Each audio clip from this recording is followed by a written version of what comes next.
ಒಟ್ಟಿನಲ್ಲಿ ಅವ್ರ ಆತ್ಮಕ್ಕೆ ಶಾಂತಿ ಸಿಕ್ಕರೆ ಅಷ್ಟೇ ಸಾಕು ಮಗಳೇ. ಇದನ್ನೆಲ್ಲ ನೋಡಿ ನಮ್ಮ ರಾಜ ರಾಣಿಯವರ ಆತ್ಮ ಎಷ್ಟು ಸಂಕಟ ಪಡ್ತಿದೆಯೋ ಏನೋ. ಒಟ್ಟಿನಲ್ಲಿ ಅವ್ರ ಆತ್ಮಕ್ಕೆ ಶಾಂತಿ ಸಿಕ್ಕರೆ ಅಷ್ಟೇ ಸಾಕು. ಯೋಚನೆ ಮಾಡಬೇಡ ಅಪ್ಪ. ದೇವ್ರಂತವರು ನಮ್ಮ ರಾಜ ರಾಣಿ, ಅವ್ರಿಗೆಲ್ಲೇ ಇದ್ರು ಆ ದೇವರು ಅವರನ್ನ ಚೆನ್ನಾಗಿಟ್ಟಿರ್ತಾನೆ. ಯಾವ ಪಾಪಿ ಅವ್ರಿಗೆ ಇಂಥ ಸ್ಥಿತಿ ತಂದಿಟ್ನೋ ಏನೋ.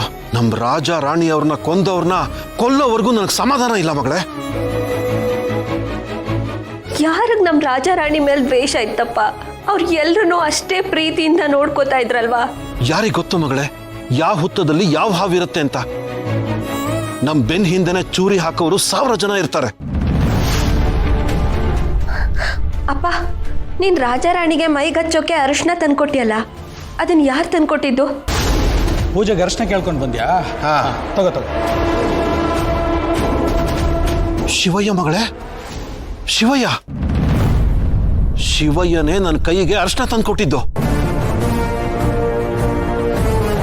ಶಿವಯ್ಯ ತಂದ್ಕೊಟ್ನ? ಅವನಿಗೇನಪ್ಪ ರಾಜ ರಾಣಿ ಮೇಲೆ ಸಿಟ್ಟು? ಗೊತ್ತಿಲ್ಲ ಮಗಳೇ, ಅದನ್ನೇ ತಿಳ್ಕೋಬೇಕು.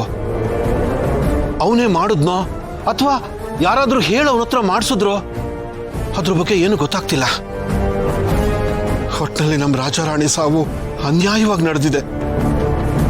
ರಾಜ ರಾಣಿ ನಮ್ಮ ಪಾಲಿಗೆ ದೇವ್ರ ತರ ಇದ್ರು, ನೆರಳು ಕೊಡೋ ಮರದ ಹಾಗಿದ್ರು. ಅಂಥವ್ರನ್ನ ಹೀಗೆ ಅನ್ಯಾಯವಾಗಿ ಕೊಲೆ ಮಾಡಿದ್ರಲ್ಲ, ಖಂಡಿತ ನಾನು ಅವ್ರನ್ನ ಬಿಡೋದಿಲ್ಲ.